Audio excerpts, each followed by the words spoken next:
Je ne suis pas un modéré, je suis avec vous un révolutionnaire. C'est par cette citation de Jaurès que je veux commencer cet hommage. Jean Jaurès était un infatigable militant, défenseur de la paix, du progrès social. Il était un révolutionnaire de son temps. Il est né en 1859 à Castres, reçu premier à l'école normale supérieure en philosophie en 1978. Il en sort troisième à l'agrégation. Il est élu pour la première fois député du Tarn en 1885. Lorsqu'en 1889, il n'est pas réélu, il se consacre à ses thèses de philosophie. Dans sa thèse, des premiers linéaments du socialisme allemand chez Luther, Kant, Fichte et Hegel, il s'intéresse aux origines du socialisme et lira Marx et Hegel. C'est à Carmaux, en soutenant les mineurs en grève face au marquis de Solage, patron de la mine, que Jaurès, en 1992, adhère à la lutte des classes. Calvignac, le maire syndicaliste de Carmaux, est réintégré. C'est la victoire des ouvriers. Ils iront chercher Jaurès comme candidat aux élections législatives anticipées. Il lui propose le programme du parti de Jules Guesde. Il devient le député socialiste de Carmaux, le député des mineurs. 100 ans après son assassinat, alors que son nom s'affiche sur le fronton des rues et des écoles, que reste-t-il de Jaurès? Si son œuvre est importante, il dirigera une histoire socialiste de la France contemporaine, à laquelle s'ajoutent de nombreux articles de presse, les nombreux articles de presse du journaliste. Son œuvre politique l'est tout autant. Comme député à la Chambre, il sera le maître d'œuvre de la loi sur la séparation de l'Église et de l'État, ainsi que d'une loi sur les retraites ouvrières et paysannes. Il participera à la création de la section française de l'Internationale ouvrière en 1905. Comme je vous le disais, Jaurès était un révolutionnaire de son temps. Parmi ses réalisations toujours vivantes, il y a son journal, L'Humanité, qui a fêté ses 110 ans le 18 avril. 110 ans d'existence au service des avancées sociales et progressistes. Comme l'avait souhaité Jaurès dans son éditorial fondateur du journal, proclamant que le projet de l'humanité est de travailler à la réalisation de l'humanité. Quel beau projet! Alors nous avons, paraît-il, un président et un premier ministre socialiste. Mais qu'ont-ils fait de l'idéal de Jaurès, eux qui se réclament du socialisme? Ils prétendent que Jaurès aurait soutenu leur pacte de responsabilité? Cadeau au MEDEF? Cadeau au patronat? Mais non, messieurs! Jean Jaurès, était le défenseur du petit, du citoyen, du pauvre, pas le défenseur des riches et des nantis. Messieurs, vous avez tourné le dos aux idéaux de Jaurès. Vous n'êtes pas son héritier. Ceux qui maquillent leurs mesures de régression sociale et économique derrière les mots de Jaurès ne peuvent pas faire illusion. Ils sont à la solde du MEDEF. Il faut reprendre, mes camarades, le chemin du progrès social, le chemin du progrès humain. D'ailleurs, aujourd'hui, Jaurès aurait fort à nous dire. Alors nous disons, taisez-vous et laissez parler Jaurès. Aujourd'hui, la guerre tue, c'est une évidence, me direz-vous. Aujourd'hui, à Gaza, en Syrie, en Irak, mais toujours plus de barbarie. Pourquoi toujours plus de barbarie? Jaurès n'avait pas seulement alerté, il en avait dit la cause il y a plus d'un siècle de cela. Tant que dans chaque nation, une classe restreinte d'hommes possédera les grands moyens de production et d'échange, tant que cette classe pourra imposer aux sociétés qu'elle domine sa propre loi, qui est la concurrence illimitée, il y aura des germes de la guerre. Jaurès s'est battu pour la paix jusqu'au bout et avec optimisme. En France, la 5e puissance mondiale, je vous le rappelle, 9 millions de personnes vivent sous le seuil de pauvreté. Quand les revenus des grands patrons de la finance et de l'industrie sont augmentés de 20%. Cherchez l'erreur. Alors Jaurès nous aurait certainement dit, je l'imagine, mes amis, mes camarades, nous ne sommes pas responsables. Ce n'est pas à nous de payer, c'est notre travail qui crée les richesses. Ce n'est pas à nous de payer, nous allons chercher ensemble la solution la plus avantageuse pour les travailleurs et les travailleuses. Il aurait sans aucun doute, soutenu la lutte des Fralib. La lutte des Fralib, quel bel exemple de coopérative ouvrière, dans la lignée de la verrerie d'Albi. Les quémoines, les intermittents du spectacle, les cheminots qui se battent pour un service public du rail de qualité, j'en oublie certainement. Mais ils nous auraient soutenus dans nos luttes. Si nous ne sommes pas aux côtés du peuple, de ceux qui souffrent, qui le fera? Si nous ne défendons pas la paix, mes camarades, qui le fera? Pour nous, héritiers de Jaurès, l'égalité et le partage sont l'essence de notre combat d'aujourd'hui.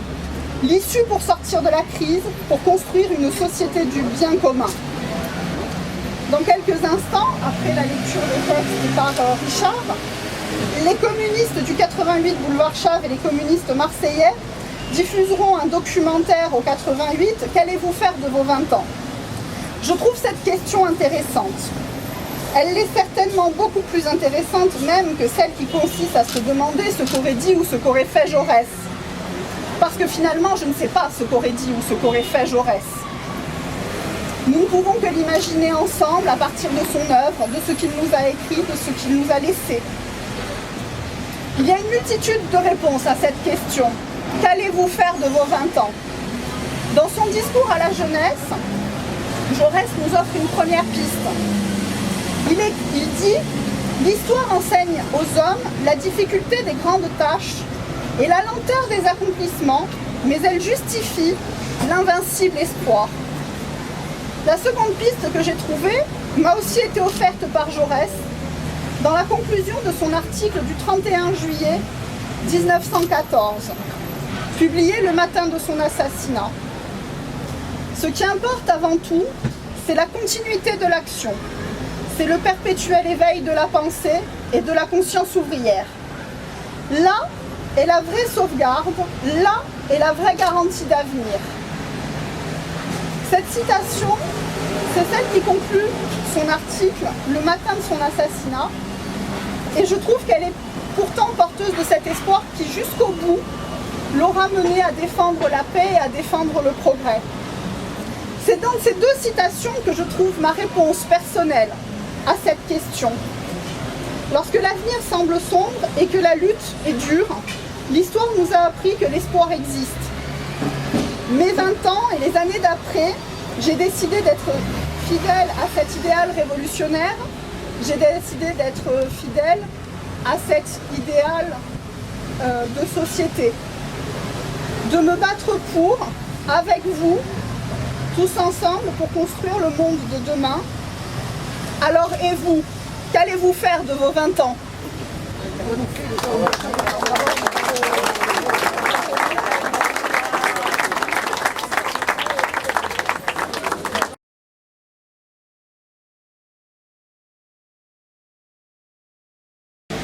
C'est pour moi un honneur d'être avec vous pour porter le vers de Jaurès. Je retiens de lui une formule qui m'a toujours éclairé et qui continue à éclairer mon combat théâtral. Tout être humain a droit à l'entière croissance et doit exiger de l'humanité d'être secondé dans son effort. Je crois que là, dans cette formule, les choses sont dites. Maintenant, c'est un rare politique poète et je crois que dans la formulation de ses propos, il y a le poète visionnaire qui va nous éclairer encore longtemps. Ce qui reste vrai à travers toutes nos misères, à travers toutes les injustices commises ou subies, c'est qu'il faut faire un large crédit à la nature humaine. C'est qu'on se condamne soi-même à ne pas comprendre l'humanité si on n'a pas le sens de sa grandeur et le pressentiment de ses destinées incomparables. Cette confiance n'est ni sotte, ni aveugle, ni frivole. Elle n'ignore pas les vices, les crimes, les erreurs, les préjugés. les égoïsmes de tout ordre. Égoïsme des individus, égoïsme des castes, égoïsme des partis, égoïsme des classes qui appesantissent la marche de l'homme et absorbent souvent le cours du fleuve en un tourbillon trouble et sanglant.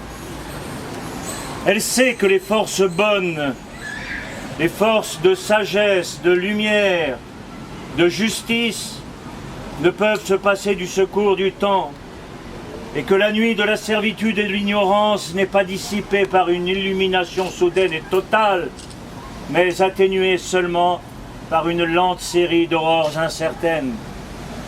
Oui, les hommes qui ont confiance en l'homme savent cela.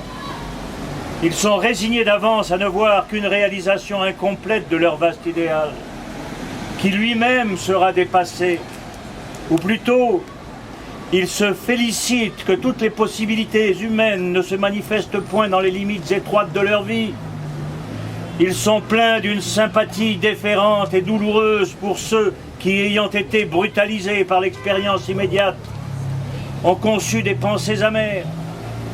Pour ceux dont la vie a coïncidé avec des époques de servitude, d'abaissement et de réaction, et qui, sous le noir nuage immobile, ont pu croire que le jour ne se lèverait plus. Mais eux-mêmes se gardent bien d'inscrire définitivement au passif de l'humanité qui dure les mécomptes des générations qui passent. Et ils affirment, avec une certitude qui ne fléchit pas, qu'il vaut la peine de penser et d'agir, que l'effort humain vers la clarté et le droit n'est jamais perdu.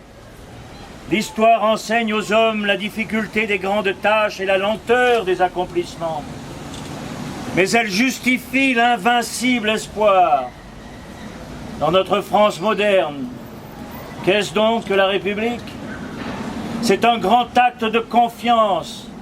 Instituer la République, c'est proclamer que des millions d'hommes sauront tracer eux-mêmes la règle commune de leur action, qu'ils sauront concilier la liberté et la loi, le mouvement et l'ordre, qu'ils sauront se combattre sans se déchirer, que leurs divisions n'iront pas jusqu'à une fureur chronique de guerre civile et qu'ils ne chercheront jamais dans une dictature, même passagère, une trêve funeste et un lâche repos. Nombreux sont les glissements et nombreuses les chutes sur les escarpements qui mènent au ciel. Mais les sommets ont une force attirante. La République a vaincu parce qu'elle est dans la direction des hauteurs et que l'homme ne peut s'élever sans monter vers elle. La loi de la pesanteur n'agit pas souverainement sur les sociétés humaines et ce n'est pas dans les lieux bas qu'elle trouve leur équilibre. Ceux qui, depuis un siècle, ont mis très haut leur idéal ont été justifiés par l'histoire. Et ceux-là aussi seront justifiés qui le placent plus haut encore. Car le prolétariat dans son ensemble commence à affirmer que ce n'est pas seulement dans les relations politiques des hommes, c'est aussi dans leurs relations économiques et sociales qu'il faut faire entrer la liberté vraie, l'égalité, la justice. Ce n'est pas seulement la cité, c'est l'atelier, c'est le travail, c'est la production, c'est la propriété qu'il veut organiser selon le type républicain. À un système qui divise et qui opprime, il entend substituer une vaste coopération sociale où tous les travailleurs de tout ordre, travailleurs de la main et travailleurs du cerveau, sous la direction de chefs librement élus par eux, administreront la production enfin organisée. L'histoire humaine n'est qu'un effort incessant d'invention et la perpétuelle évolution est une perpétuelle création. Oui, comme l'histoire a donné le dernier mot à la République, si souvent bafouée et piétinée, elle donnera le dernier mot à la paix.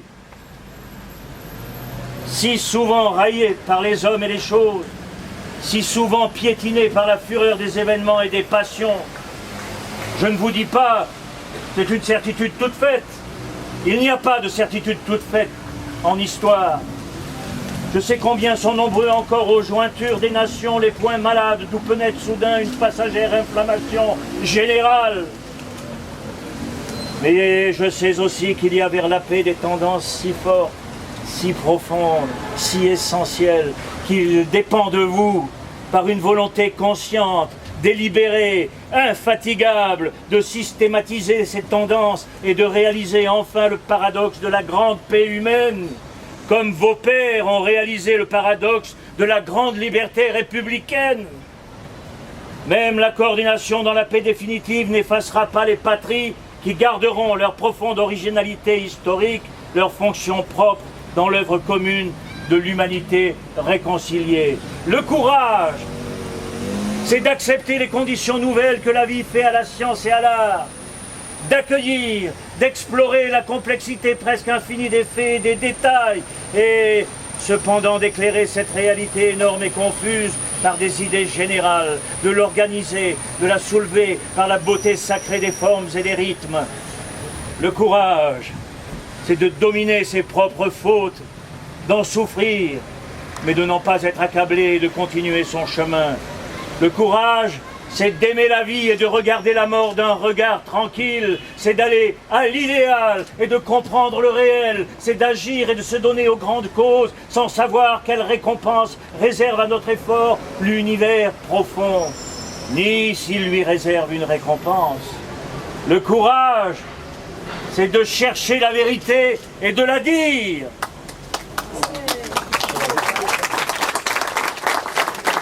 Ce n'est pas de subir la loi du mensonge triomphant qui passe et de ne pas faire écho de notre âme, de notre bouche et de nos mains aux applaudissements imbéciles et aux huées fanatiques.